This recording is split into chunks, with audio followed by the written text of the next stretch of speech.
Hello everyone, my name is Elizabeth Manns and I'd like to welcome you to the April 4th Coalition Show. This is the September 16th, 2024 edition of the show. And the April 4th mission statement is, we are for workers' rights and collective bargaining rights and are against tax breaks for the rich or corporations who ship our jobs overseas. We support all the articles of the Universal Declaration of Human Rights, but as is our custom, we put the emphasis on Article 23. Dick, you have lead off. Yes. Number one, everyone has the right to work, to free choice of employment, to just and favorable conditions of work, and protection against unemployment. Everyone without... Number two, Sue. Go ahead. Everyone without any discrimination has the right to equal pay for equal work. Number three, everyone who works has the right to just and favorable remuneration, which is any form of compensation, ensuring for himself or herself and his or her family an existence worthy of human dignity and supplemented, if necessary, by other means of social protection. Michael. Number 4, everyone has the right to form and join trade unions for the protection of his or her interests. And of course, as always, we like to say thank you to Michael Putnam, who is the Community Radio Program Director for airing of WNNB, for airing the audio portion of our shows on Fridays at 6 p.m., and to the staff at NBCTC, David Fabiano, Nicole Brown, Joanne Hurlbut, and Matthew Tucker for their invaluable assistance in producing this show. So Dick, you want to focus on immigration? Yeah, we are an immigrant town here in North Adams. In the recent dialogue that's been going on in the national presidential election has sort of struck a chord with me. And North Adams being an immigrant town, I think the first wave of immigrants that came here, I think were the Irish. So just to show that, you know, we have a long history of nativism in this country, or a form of racism. Let's hear that song. It's called "No Irish Need Apply," and it's performed by Alan Lomax and Chet Washington and Odetta Gordon, Pete Seeger, Ronnie Gilbert, and Steve Stain and Tom Macon.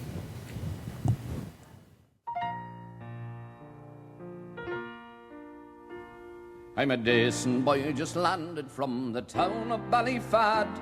I want a situation and I want it very bad. I've seen employment advertised, it's just the thing, says I. But the dirty spalpeen ended with no Irish need apply. Ah, says I, but that's an insult, though to get the job I'll try. So I went to see this blackguard with his no Irish need apply. Some may think it a misfortune to be christened Pat or Dan, but to me it is an honour to be called an Irishman. Well, I started out to find the place, I got it very soon. There I found the old lad seated, he was reading the Tribune. I told him what I came for, when he in a rage did fly. No, says he, you are a paddy, and no Irish need apply. Then me dander started rising, and I'd like to black his eye. But I cooled it down and asked him, why no Irish need apply? Some may think it a misfortune to be christened Pat or Dan, but to me it is an honour to be called an Irishman. And says I to him, your ancestors came over here like me to try and make a living in this land of liberty. They were greeted here with dignity and taught to reap and sow by the Indians who owned this land. They didn't tell you no. But I'll get a job in spite of you, for I've willing heart and hand. Thank God there's better men than you all over this great land. Some may think it's a misfortune to be christened Pat or Dan, but to me it is an honor to be called an Irishman. And they say that in America it always is the plan that an Irishman is just as good as any other man.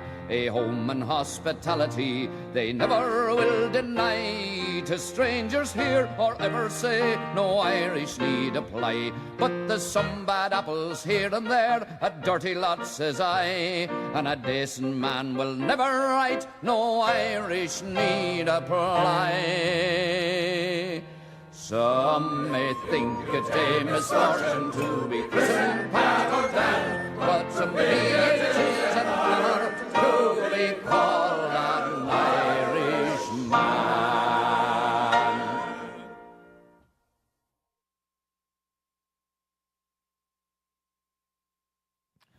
Wow. Wow. I like listening to that song. I mean, I'm not Irish. My wife's part Irish. I've worked with a lot of people who were Irish at the post office, and they're very proud of it. We had the Irish church with St. Francis Church here in North Adams. We did. And, you know, in Ireland in 1848, they had the Irish potato famine. And many people starved to death. You know, we look at that sign, poverty is the enemy. That was the problem. You know, these Irish were not, you know, they were set off on boats to starve to death. Some came to America. They were seeking their The better opportunity. yeah. A new life, and they found the same problems as Yeah. exist here, unfortunately, because nativism is not solely exclusive to us. And we have a cycle of it throughout our history between the Irish, the Asians, any other, you know, Latinos are going through it.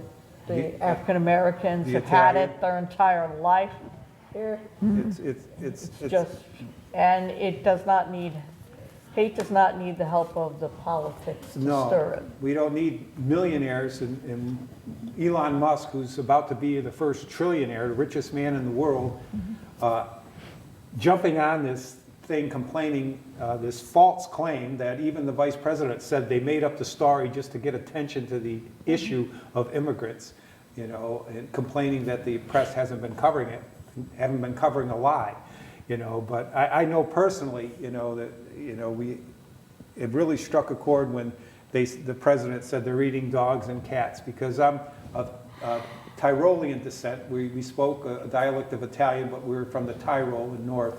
And they used to say, even here in North Adams, at the Tyrolese, they mangia gatto, they eat cat. You notice there's no cats around Furnace Street, Walnut Street area. That, but you know, that wasn't true. I mean, my uncle, I mean, they came from poverty. They were landless peasants that moved over here. A lot of the people that immigrated from that area, it was because they didn't have enough food to take care of the population. A lot of people died, fame de morte, died of starvation. They came here, and you know, my uncle would go up in the woods, he would shoot rabbits, gray squirrels, he would eat them. I never liked it, but they ate deer. It was part of their culture. But Yeah. North Adams used to have a high group of immigrants that they would import from different places and put them at the hotel downtown. And the only reason I know where they were at is I was invited to a party one time. It was fine, and then they wanted me to eat the worm. And I said, well, that's about it for me. I'll do almost anything you want. I ain't eating the worm. yeah. And that's how you gotta have to become part of this. I ain't gonna make that. But it's nice I got invited, you know. Yeah. So here's the Phoenix But they're Hotel. different cultures, that's all. Right. It's all a Phoenix different Hotel. culture, and Yep.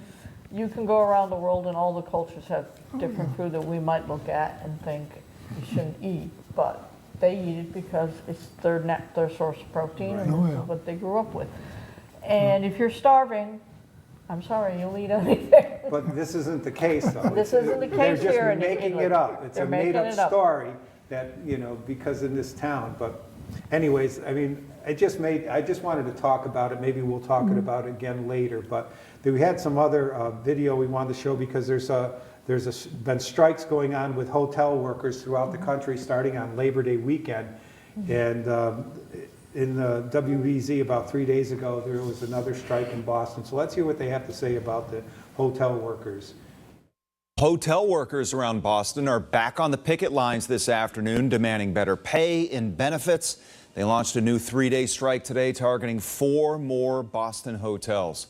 As WBZ's Penny Commit shows us, demonstrators say it's the only way to have their voices heard.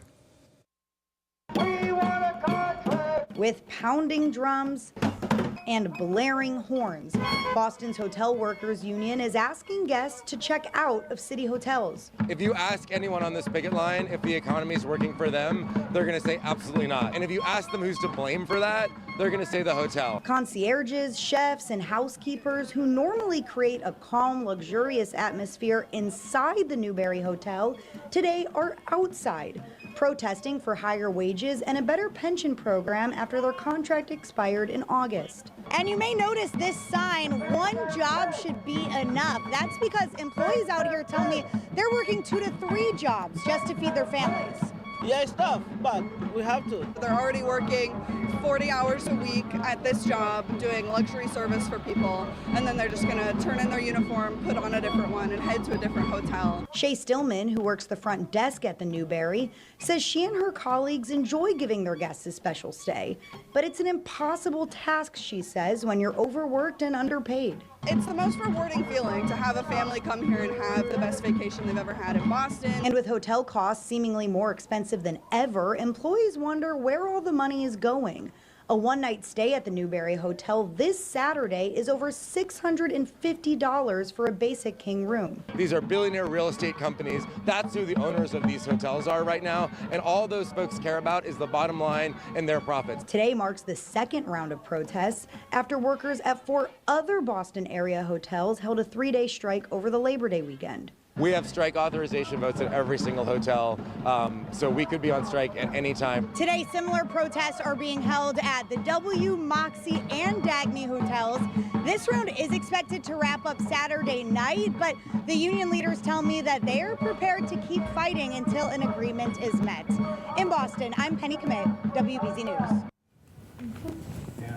One job should be enough. Enough, it should be, Yeah, and that that's should for apply sure. across the country, not just in Right. Boston and not Yeah. just with the hotel workers, because greed, poverty is the enemy, but greed is the second enemy in this country, because it keeps People in poverty. Keeps us poor. There's enough for everybody. There's enough for all of our needs, but there's not enough for all of our greed. Definitely. You know, and anybody working 40 hours should be able to enjoy some free time. Now, I've traveled this country and gone to hotels, and majority of the people working in those hotels are people of color, and some are immigrants from, newly arrived immigrants. They speak, other languages, but they work hard. They make life livable for those that are traveling. So they deserve to be paid a decent wage. Isn't that what the Ohio governor said about the Haitian immigrants? Yes. They're the hardest working people. They show up. They show up. Yeah. And one thing in the conversations, my wife was saying that she's on Facebook all the time. I don't take part in Facebook, but someone has brought up about high prices in looking at the presidential campaign. And Right. I can't believe that people are worried about prices when we're seeing the terrible things that the Trump campaign has Campaign been is saying and doing, and and- planning on doing. But we have a video by Robert Reich that talks about why we have higher prices, and I think it's worth watching. Americans feel like they're still being price gouged, even as inflation has come down. In many ways, they're right. If we take a closer look at a few of the biggest drivers of inflation, we'll see that some corporations are still using their power and shady techniques to keep prices high while they rake in record profits. Let's start with rent. In another video, I've told you how Wall Street investors are infiltrating the housing market by buying up hundreds of thousands of homes and rental properties. These corporate landlords then jack up rents on their units by hundreds of dollars every year. In the first quarter of 2024, the 6 largest corporate landlords in America saw their collective profits climb by nearly $300 million, thanks to rent increases. They're raking it in while spending nearly a third of those profits on stock buybacks to enrich wealthy shareholders. Each of these corporations is using a software company called RealPage, which allegedly allows them to collude with each other to fix rental prices. RealPage's technology is used to price 16 million apartments nationwide. What about gas prices? In 2022, the top 5 big oil companies collectively made nearly $200 billion in profits, double the prior year. Then they spent $100 billion on stock buybacks and dividends. 2023 was another banner year for big oil. While you continue to pay through the nose at the pump, corporations like Chevron, quote, returned more cash to shareholders and produced more oil and natural gas than any year in the company's history, according to its CEO. The Federal Trade Commission alleges that a major big oil executive colluded with OPEC in recent years to artificially cut supply and drive up prices across the industry. By one estimate, that price-fixing scheme resulted in a windfall of $205 billion in excess profits, which cost each American consumer an average of more than $2,000 a year. That's more than $2,000 Americans could have spent on groceries. But of course, groceries are another burden on our pocketbooks. Americans have been paying an arm and a leg in particular for beef, pork, and poultry.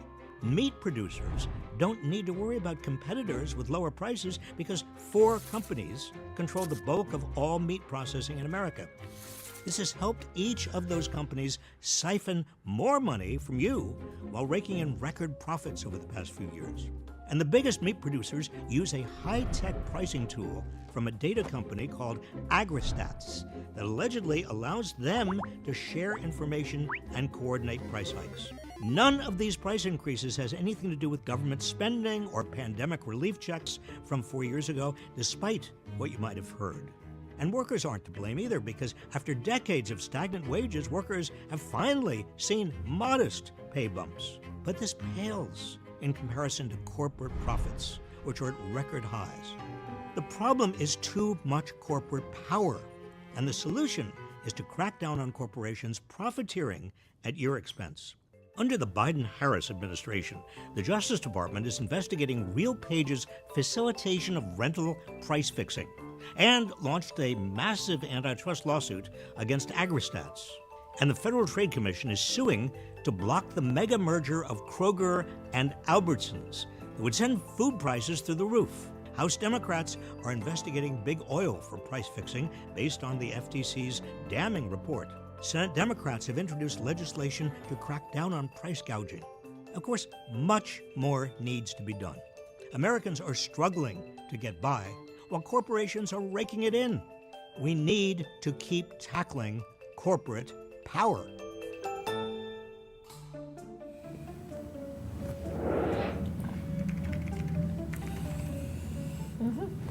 Yes. And Yes, we do. And that's, what the Biden administration is doing on antitrust fighting, has got the businesses up in arms. They want the woman in charge of the antitrust division removed because she's really too effective. She's doing her job. They want her gone. It's not the government that sets these prices in the supermarket. It's the industry. And what it is it's collusion. It's not real capitalism. We have collusion. It's trust. They're violating the antitrust laws, so we have to attack it. There was a debate. You can tell. There was a debate last Tuesday. Yes, there was. And we have a recap of it too that was put together by Robert Reich.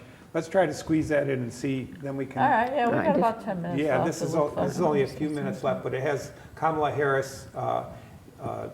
It's about 4 minutes and 19 seconds long. Let's hear what this concise debate. Donald Trump was fired by 81 million people. So let's be clear about that. And clearly he is having a very difficult time processing that. Everybody knows what I'm going to do. Cut taxes very substantially and create a great economy like I did before. What Goldman Sachs has said is that Donald Trump's plan would make the economy worse. Mine would strengthen the economy. What the Wharton School has said is Donald Trump's plan would actually explode the deficit. 16 Nobel laureates have described his economic plan as something that would increase inflation and by the middle of next year would invite a recession. That Donald Trump actually has no plan for you because he is more interested in defending himself than he is in looking out for you. They have abortion in the 9th month. They even have, and you can look at the governor of West Virginia, he said the baby will be born and we will decide what to do with the baby. In other words, we'll execute the baby. Well, as I said, you're going to hear a bunch of lies. Nowhere in America is a woman carrying a pregnancy to term and asking for an abortion. That is not happening. It's insulting to the women of America. I'm going to actually do something really unusual, and I'm going to invite you to attend one of Donald Trump's rallies, because it's a really interesting thing to watch. You will see during the course of his rallies, he talks about fictional characters like Hannibal Lecter. He will talk about windmills cause cancer. And what you will also notice is that people start leaving his rallies early out of exhaustion and boredom. And I will tell you, the one thing you will not hear him talk about is you. You will not hear him talk about your needs, your dreams, and your desires. And I'll tell you, I believe you deserve a president who actually puts you first, and I pledge to you that I will. People don't leave my rallies. We have the biggest rallies, the most incredible rallies in the history of politics. In Springfield, they're eating the dogs, the people that came in. They're eating the cats. They're eating the pets of the people that live there. Again, the Springfield city manager says there's no evidence of that. Vice President Harris, I'll let you respond to the rest of what you've heard. You talk about extreme. You know, this is, I think, one of the reasons why in this election, I actually have the endorsement of 200 Republicans who have formerly worked with President Bush, Mitt Romney, and John McCain, including the endorsement of former Vice President Dick Cheney and Congress member Liz Cheney. His former chief of staff, a 4-star general, has said he has contempt for the Constitution of the United States. His former national security advisor has said he is dangerous and unfit. His former Secretary of Defense has said the nation, the republic, would never survive another Trump term. And when we listen to this kind of rhetoric, when the issues that affect the American people are not being addressed, I think the choice is clear in this election. Crime here is up and through the roof. Despite their fraudulent statements that they made, crime in this country is through the roof. Well, I think this is so rich, coming from someone who has been prosecuted for national security crimes, economic crimes, election interference, has been found liable for sexual assault, and his next big court appearance is in November at his own criminal sentencing. She is Biden. You know, she's trying to get away from Biden. I don't know the gentleman, she says. She is Biden. Clearly, I am not Joe Biden, and I am certainly not Donald Trump. And what I do offer is a new generation of leadership for our country. One who believes in what is possible, one who brings a sense of optimism about what we can do instead of always disparaging the American people. That's the kind of conversation, I believe, David, that people really want tonight, as opposed to a conversation that is constantly about belittling and name-calling. Let's turn the page. Don't go home. That's a dangerous son of a gun. Is he? He definitely is. We gotta go out there and get those picket signs. Don't go home before he gets in. Yeah. 'Cause there's no good for the people on the bottom. No, he never did, and he never. Trump gets poverty as being the enemy. He doesn't care about poverty. So maybe No, he we just cares about lining his pockets and those of his friends. Yeah, on the poor. Yeah. Those tax breaks he talks about, it's for the corporations. It's Right. It's not for the middle class, it's not for the poor, it's for corporations. Yeah, And his economy is the one that created the inflation that we're dealing with now. Trying to get it down, so. Well, you know, he did. Oh, There was amazing. a big focus on the dog-eating people of Springfield, Ohio, in referencing. He was checked by the Oh, yeah. by the David Muir. Muir. saying, "Listen, I talked to the town city manager, and he said there's no indication that that's been true." So let's go to him. We got 2 minutes and 50 seconds. We have the city of Springfield's town manager. Let's hear what he has to say. Hello, everyone. My name is Brian Heck, City Manager for the City of Springfield, Ohio. Springfield is a dynamic community with many positive attributes. It is disappointing that some of the narrative surrounding our city has been skewed by misinformation circulating on social media and further amplified by political rhetoric in the current highly charged presidential election cycle. Our Springfield community is making notable progress that contributes to its growing appeal among new residents, including immigrants. This development is underpinned by our city's diverse and robust industrial base that encompasses the technology, automotive, food production, and distribution sectors. The growth in our workforce population has supported the expansion of local businesses, contributing to the stabilization of our local economy. Our commitment to promoting a business-friendly environment has attracted new enterprises to our region, and we will continue to focus on collaborating with industry leaders who seek to establish operations here. Springfield is at the forefront of advancements in aerospace technology, particularly in support of national defense. These technologies are set to enhance daily life in the coming decades. We continue to enjoy success in working with developers to increase our residential housing stock, a trend not seen in decades. Over the next few years, we anticipate the addition of over 2,000 new housing units. Springfield's strategic location between the Columbus and Dayton markets continues to make us a prime candidate for future development.